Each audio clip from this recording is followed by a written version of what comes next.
Morning, everybody. We're going to get started another minute or so. Just wait till a few more attendees come online. I want to verify, and let's see, Brian, looks like you're on here. Can you raise your hand, make sure that you can see me, hear me, and see my first slide? Oh, I'm on the wrong. I got it. I see. So let me go ahead and change the window to this one. Terrific. That's why I do that, Jack. All right, great. Well, welcome everybody. My name is Charles Owen, Paladin Point of Sale. We are here today to do our fall virtual user meeting for Orgill. I am so disappointed we can't be with each other and see you and be there with you and you know, shake your hand and do all the wonderful things that we used to do. But you know, hopefully we'll get back to a normalcy sometime in the future. But Oregon's still in a lockdown, or we've gone back to a lockdown state where this thing is required all the time. But thank you, at least our governor hasn't made it required when I do virtual meetings that I have to wear it. So yay, teasing. All right, so as always, this presentation is specifically for Orgill stores. But you know, if you do not use Orgill as your supplier, it's fine. You're still going to learn a lot about Paladin. And whether you're a prospect or a customer, feel free to ask questions. At the end, we do have a question box that you can enter a question, and we record these, so you're always going to be able to go in and watch this again. Time frame on this one's going to be about a good 30-40 minutes, maybe. I'm going to try to maybe reduce it a little bit from that, because I know that's a long time to be dedicated to a webinar. So maybe I can will that back to 30 minutes. I'll do my best to do that. And then if there's something that I go over quickly, which I will go through this pretty quickly, you can always go to portal.paladinpos.com, click on webinars, and look for the latest webinar, which will be the Orgill Virtual User Meeting webinar. And normally when I'm at the shows, you know, it's just so nice because we can talk about your issues and what's going on. It's kind of this is a little bit more dry because we're actually going to be showing you features that we put in the system. And if you've already been at one of the user group meetings, we may have added some stuff since the last time. So I would hang around and see if there's any additional stuff. But we've got a lot of features in the system to go over today. So based on all of that, I am going to jump to our first slide here, which is what you're going to learn. So there's a lot of things on this list, right? And again, some of these you might already be familiar with, others might be new. I won't go through all of them, but just to highlight, you know, we're going to look at the pick list that's for orders, and auto delete quotes, which is a really nice feature that was added. In addition, we've got collect on delivery or COD options for delivery, which is super nice. We then have the capability to break out now rich rewards in the general ledger category. So before it was thrown in with inventory assets and cost of goods sold, and now it's broken out its own category. So if you are on or using rich rewards, this will be a welcome feature for you.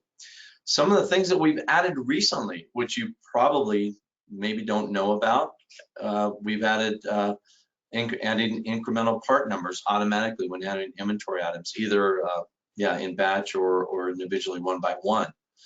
And then simplified tax holiday. So there's been some crazy stuff going on with taxes. We'll cover that. And also some new bin tag and item tags, as well as you know, some accounting integration updates. So that's just a highlight, but we'll go into each of the features. Now I'm going to go into the 2021 new features, and then we'll go into the newer release stuff. But to begin with, if you're using quotes and you convert those quotes to orders, there's now a method that you can use to go in on your orders and generate a pick list. So this just says, okay, what do I need to fulfill? what's left to fulfill from my orders. And you click on pick list and it goes straight to an Excel spreadsheet.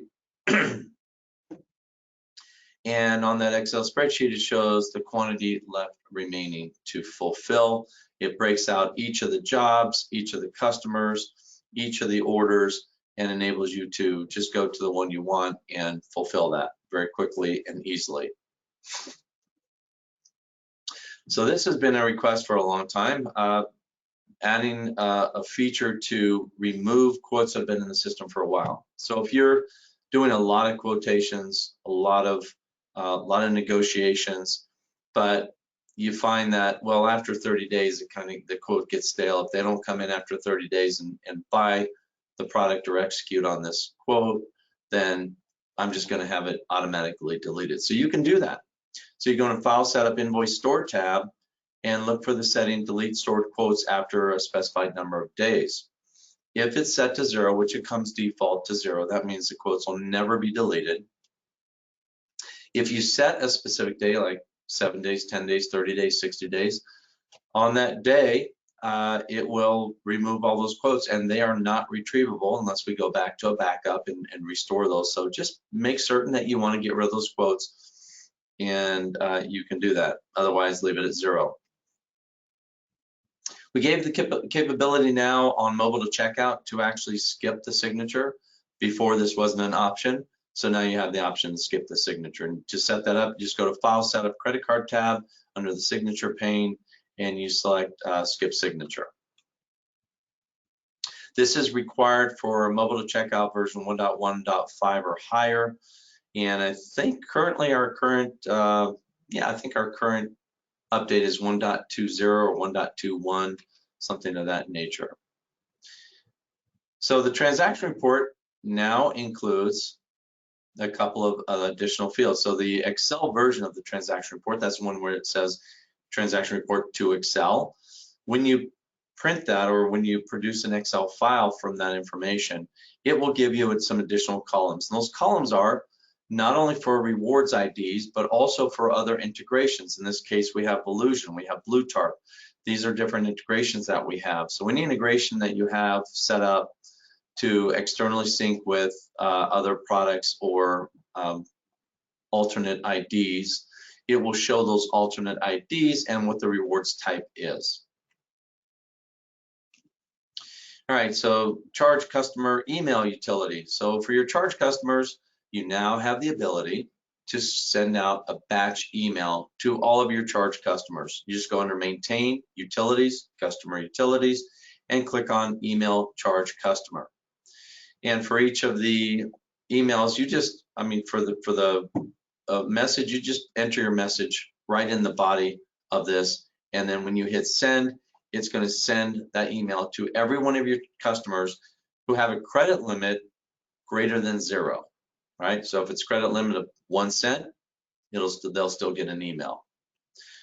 What it looks like on the email side is we automatically put in the information.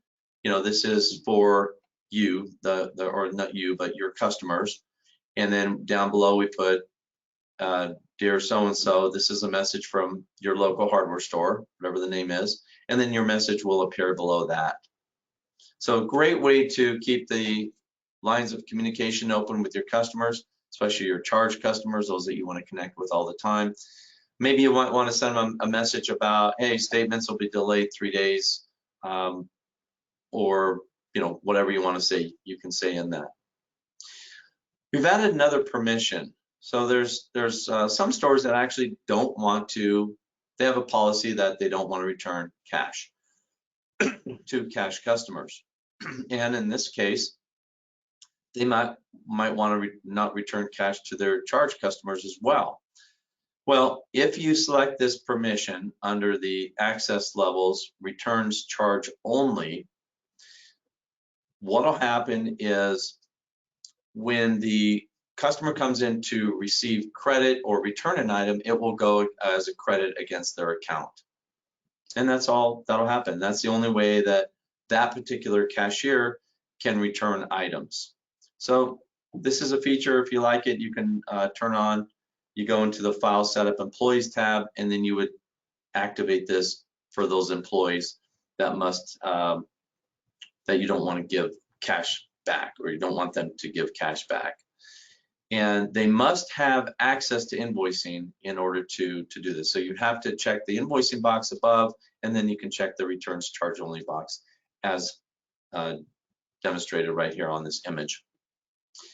Collect on delivery. So now we have full featured COD product or feature for deliveries. So it's available in these two scenarios, right? When a customer has no store credit, or when a customer exceeds their store credit. In those two scenarios, you can set up COD, meaning I will take this on account and enable you to pick up the payment, even if they're not a charge account customer, even if they have a 0 credit limit. So it kind of extends that delivery feature to a whole nother level where you can now sell products to, and you can deliver and do cash on delivery for non-charge account customers. So how's it work? So when a customer has no store credit, so that I should show a credit limit in the first box on the left here, showing a credit limit of 0. When you get to checkout after clicking delivery, it's going to give you the charge option. The charge option will allow you to charge this payment until you receive, an account payment for this. It'll just sit on the books as a charge. What it's going to look like on the delivery sheet, in this case, it's a 3-inch receipt, but this could go to an 8.5 by 11. It shows in big bold lines, collect this amount of money on delivery, and at the bottom it says it again. So it kind of reminds the customer and the delivery person that, hey, you need to pick this up. When a customer, okay, so the next step is, so this is same type of customer, they have no store credit. So what happens is you collect the payment on site. They either give you a check or they give you cash or however they want to do it. And then you bring that back to the store and you do it, you give them credit just like you would a received on account or an ROA for a charge account customer. You just bring up the customer profile under the customer module or under invoice and quote, put in the payment amount, and you are able to check out with that. Now, we also have this capability when a charge customer exceeds their store credit. So if they exceed their store credit, there's 2 options they're going to get. Credit limit will be exceeded by a certain amount with manager approval, or you can just say, hey, this is going to be collected on delivery. So it does not require manager override when you select COD. It just lets you take the money on account until the money is collected on site. Receipt looks identical, still says collect X amount of money on delivery. And then when you get back in, you would just apply the ROA. All right. So now, the next feature, this is how to activate the COD feature. So you can go under the File Setup Delivery tab, and there's a box there that says Enable COD Delivery. So if you want to incorporate this, you may go in and enable it in this fashion. Email purchase orders to any address. So now when you submit a purchase order, it's going to come up and ask you, hey, you've got this email address, do you want to send it to this one, or do you want to send it to a new one, a different one? And you can just manually enter email addresses when sending POs. Next one is on multi-store. You now have the ability to create a different QR code for each store.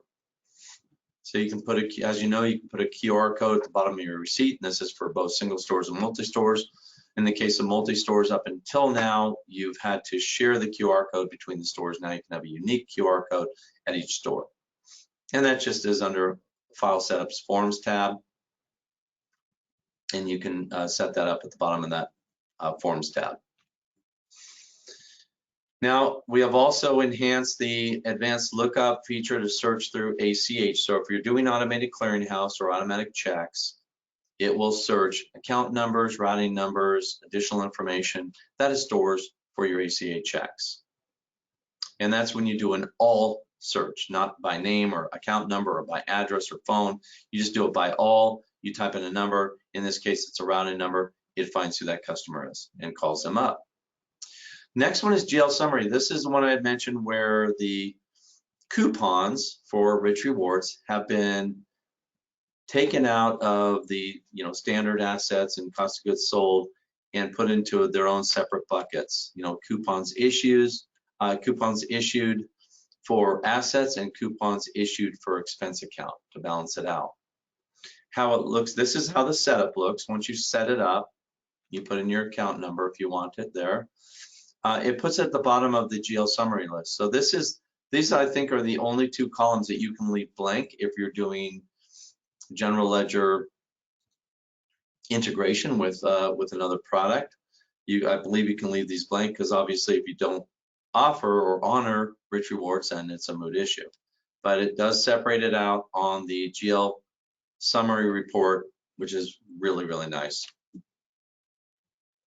All right, here's some of the newly released features. Simplified tax holiday sales. A number of states have implemented partial tax on certain items. So in this case, the example we use is a bicycle. Bicycle is $400, but 250 of it's non-taxable. So how do you handle this? Well, you just right-click and select tax holiday, or do Control-T, and it comes up and says, how much of this item that you have highlighted is non-taxable? And in this case, it's 250. Boom. What it does is it creates two line items, backing out the 250 and adding it back in as tax-free. So all of this is done, and it's all going to be identified and tracked on the comparative revenue report and sales tax details report. Next one, we've gotten this request from a number of people. It is showing oversold items. So those items that you're trying to sell that have a negative stock on hand or zero stock on hand, or maybe not enough to fulfill the demand or the quantity for this particular customer. This can be activated very easily. We'll show you how to do it in a minute here. But what this does is it comes up and says, hey, there's insufficient stock on hand for this particular part number. Do you want to update the quantity of the stock on hand to mirror what you actually have in stock? And you can do that, select OK, or you can hit cancel and ignore it. This is a feature that you can turn on or not activate or not turn on. It's a great feature. Now, what's neat about this is you can actually remove this from certain items. For example, all in-store items, my goodness, if they're bringing it up to the counter and putting it on the counter and you're scanning it, you don't need to be interrupted that you don't have any stock, right? It just doesn't make sense. But if it's a yard order item and you're trying to sell some timber or some concrete or soil or something in the back and you can't see how many are on hand, they just tell you, hey, I want 10 of these bags. Well, you type in 10, it's going to come up and say, hey, attention, there's only 5 in stock. Do you want to sell the 5? And you can do that.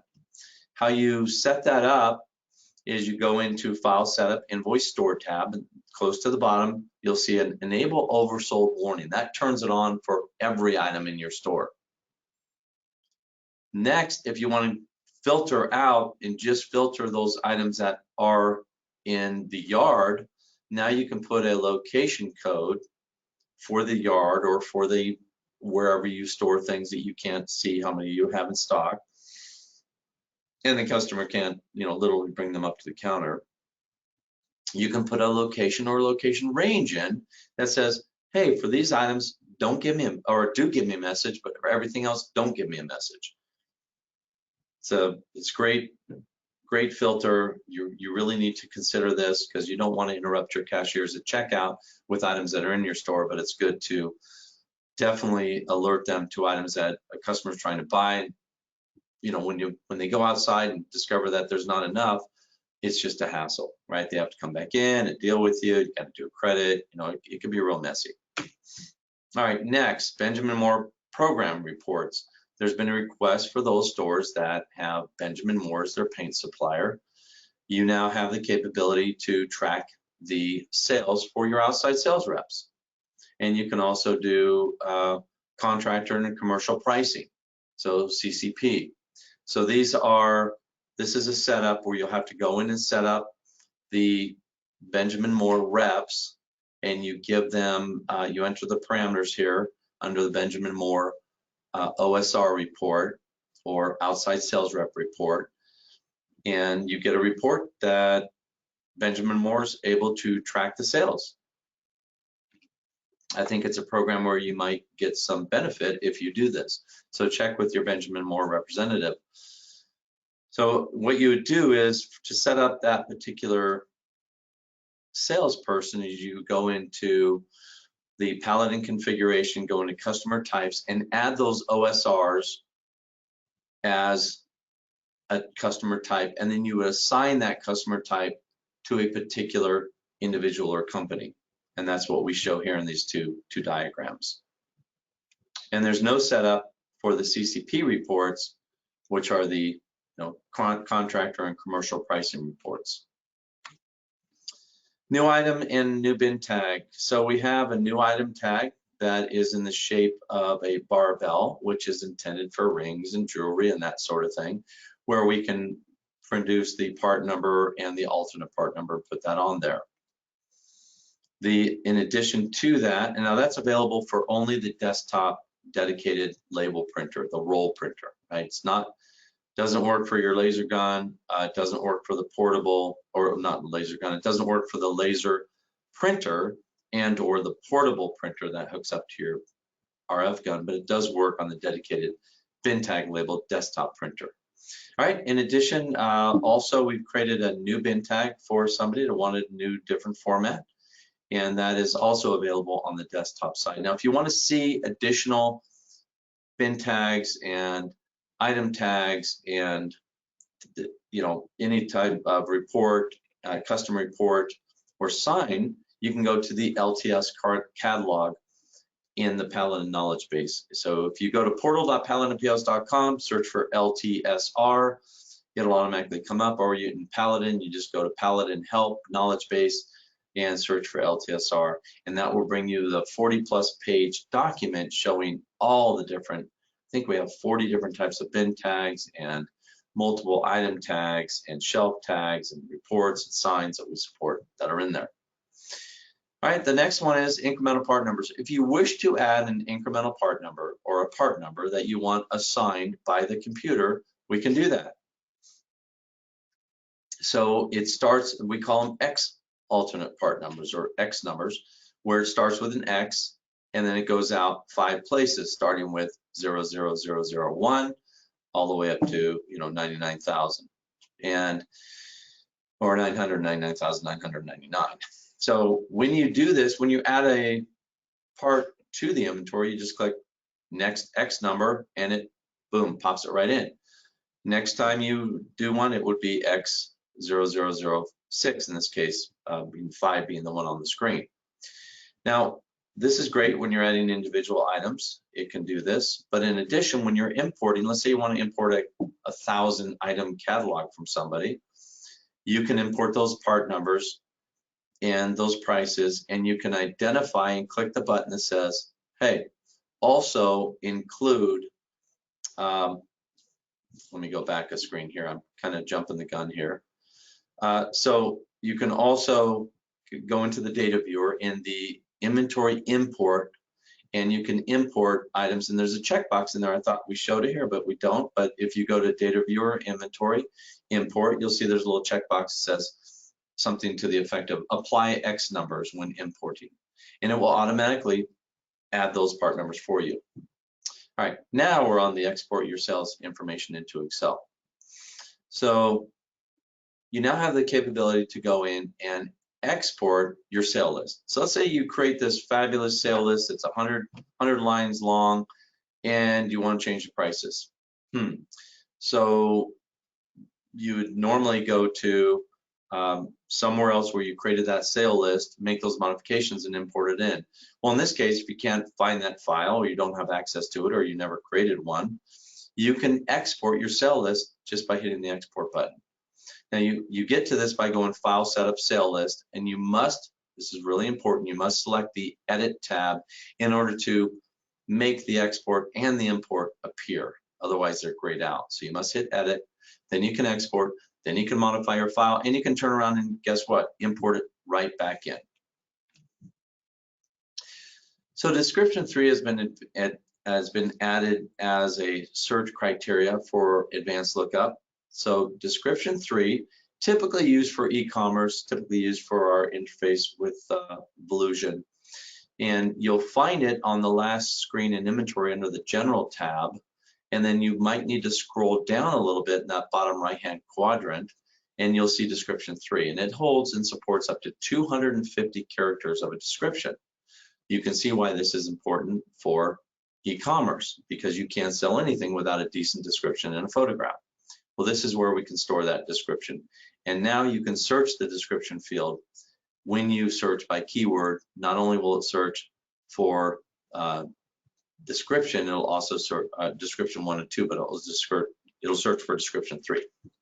Okay, accounting integrations have been updated. So now we've enhanced our integration with QuickBooks, both enterprise and online version, or the QuickBooks Online, which is the web-based. And then we also have enhanced the Sage 50 Cloud and also Microsoft Dynamics GP, where you can automatically receive purchase orders after the POs have been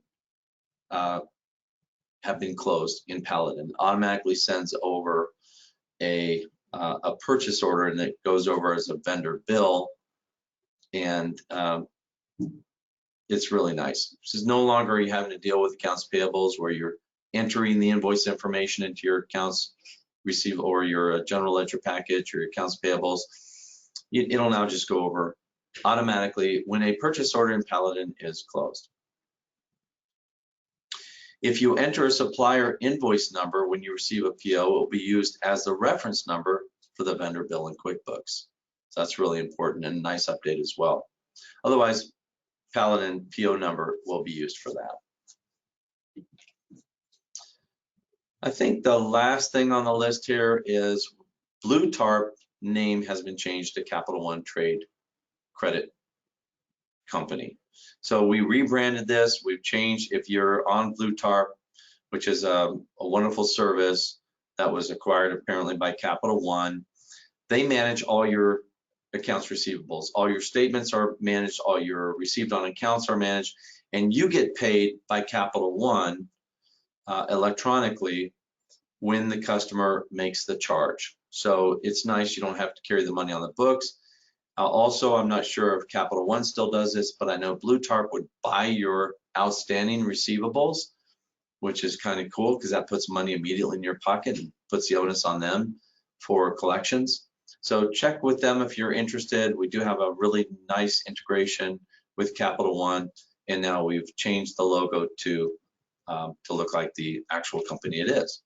All right, I said I was going to try to get done in 30 minutes. It's been 28 in a few seconds, so I am right there.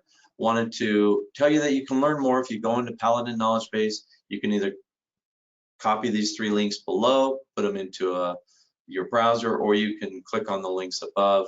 And we have 3 basic releases. These have all happened and been rolling out over the last 6+ months.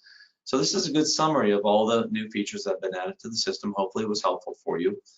And I'm not seeing any questions, but just to put a plug in for the next webinar, Grow Your Business with Point of Rental. It shows here September 15th.